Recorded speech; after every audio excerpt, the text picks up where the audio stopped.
Jaya Radha Madhava Punya Vihari.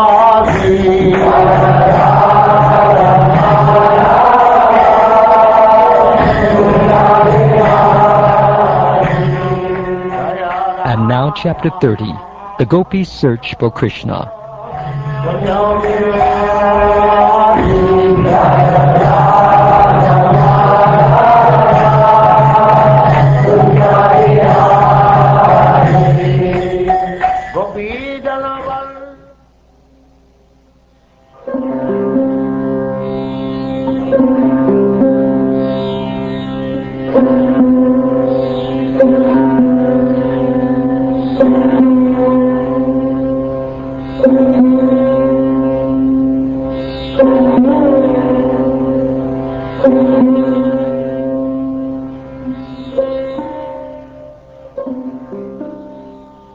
Shukdev Goswami said, when Lord Krishna disappeared so suddenly, the gopis felt great sorrow at losing sight of him, like a group of female elephants who have lost their mate.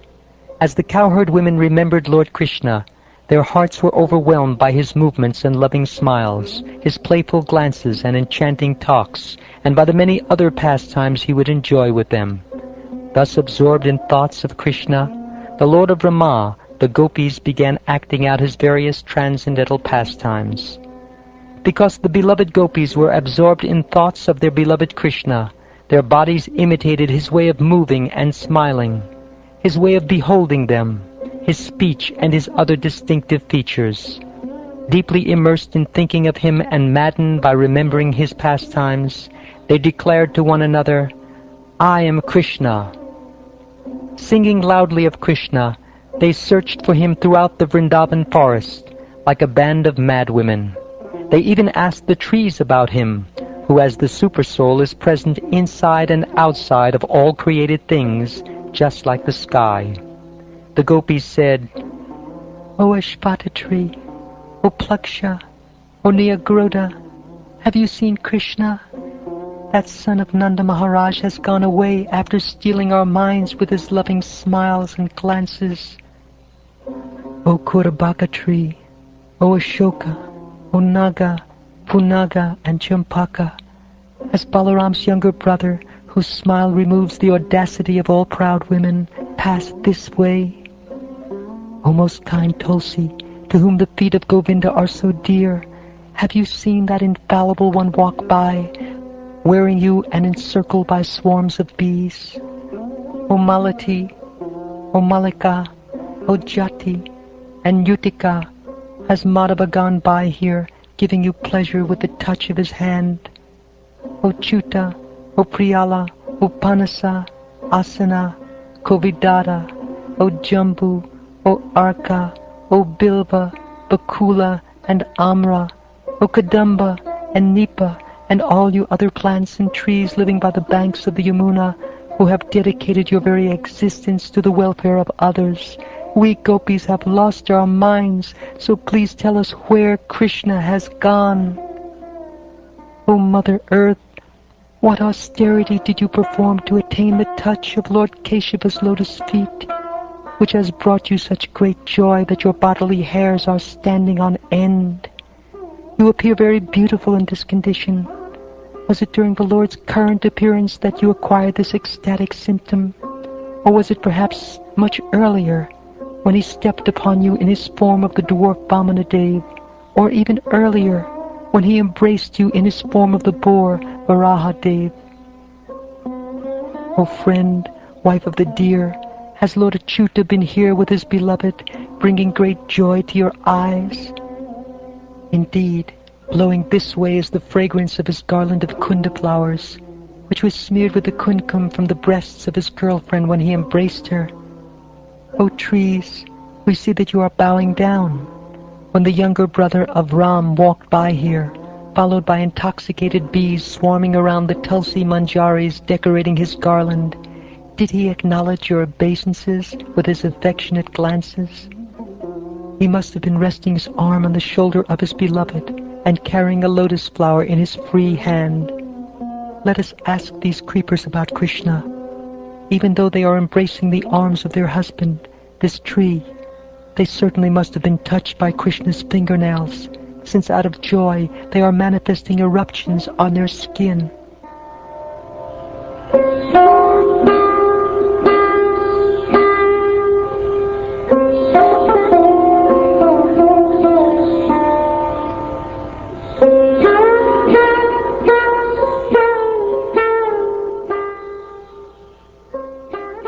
Having spoken these words, the gopis, distraught from searching for Krishna, began to act out his various pastimes, fully absorbed in thoughts of him.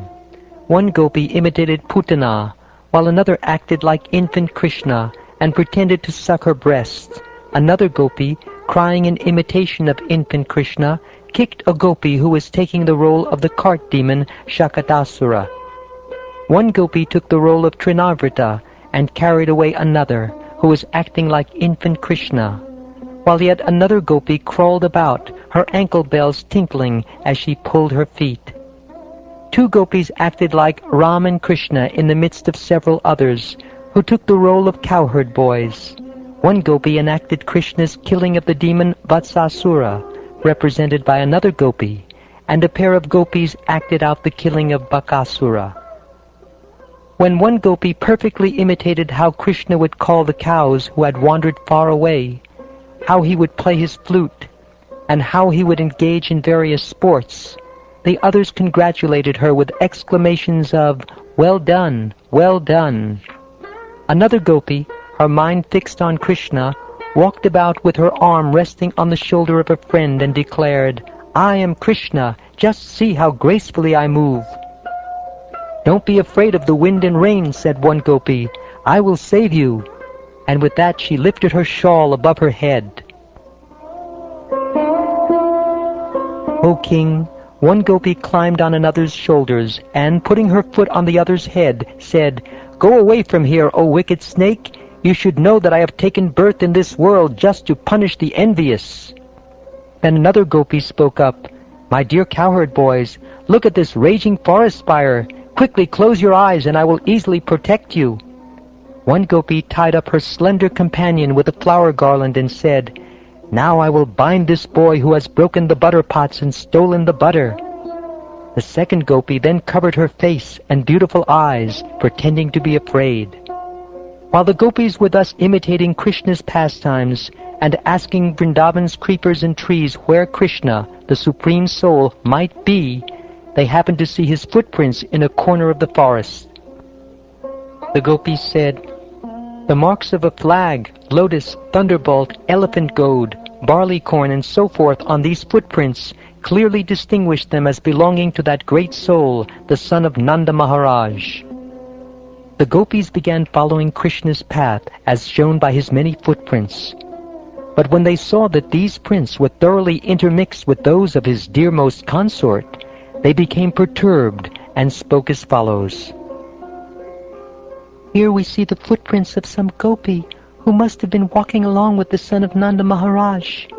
He must have put his arm around her shoulder, just as an elephant rests his trunk on the shoulder of an accompanying she-elephant. Certainly this particular gopi has perfectly worshipped the all-powerful personality of Godhead, Govinda, since he was so pleased with her that he abandoned the rest of us and brought her to a secluded place. Oh girls, the dust of Govinda's lotus feet is so sacred that even Brahma, Shiva, and the goddess Rama take the dust upon their heads to dispel sinful reactions. These footprints of that special gopi greatly disturb us. Of all the gopis, she alone was taken away to a secluded place where she is enjoying the lips of Krishna. Look, we can't see her footprints over here. It's obvious that the grass and sprouts were hurting the tender soles of her feet, and so the lover lifted up his beloved.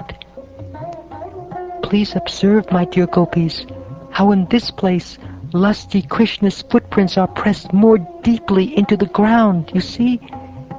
Carrying the weight of his beloved must have been difficult for him. And over here, that intelligent boy must have put her down to gather some flowers. Just see how in this place dear Krishna collected flowers for his beloved.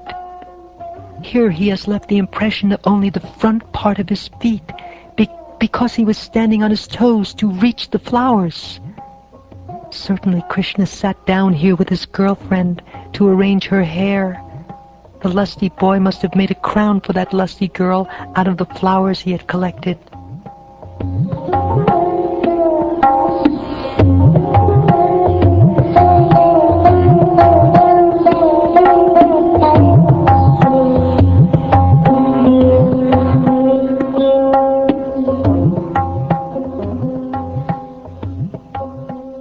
Lord Krishna enjoyed with that gopi, although he enjoys only within, being self-satisfied and complete in himself. Thus, by contrast, he showed the wretchedness of ordinary lusty men and hard-hearted women. As the gopis wandered about, their minds completely bewildered, they pointed out various signs of Krishna's pastimes. The particular gopi, whom Krishna had led into a secluded forest when he had abandoned all the other young girls, began to think herself the best of women.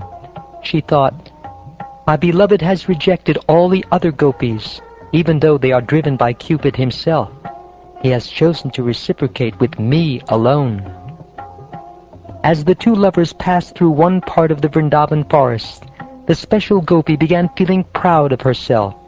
She told Lord Keshava, "I cannot walk any further. Please carry me wherever you want to go." Thus addressed, Lord Krishna replied, "Just climb on my shoulder." But as soon as he said this, he disappeared. His beloved consort then immediately felt great remorse. She cried out, "O Master, my lover, O dearmost, where are you? Where are you? Please, O mighty armed one, O friend, show yourself to me, your poor servant."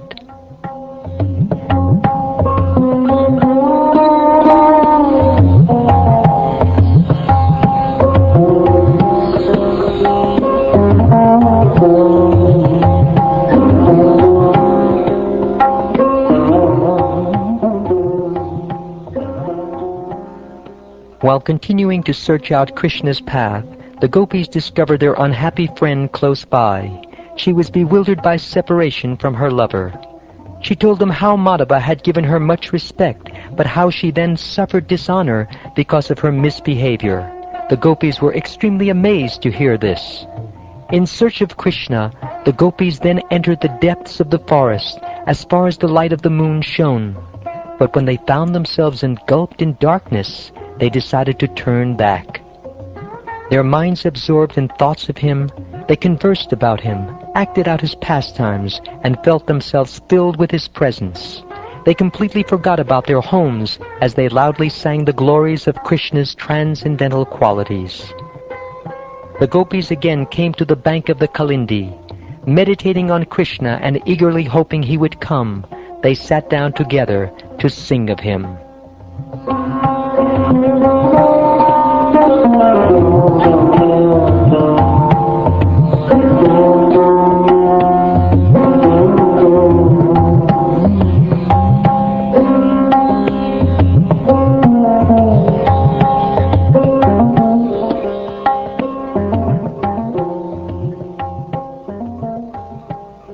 Thus ends the 30th chapter of the 10th canto of the Srimad Bhagavatam, entitled The Gopis' Search for Krishna.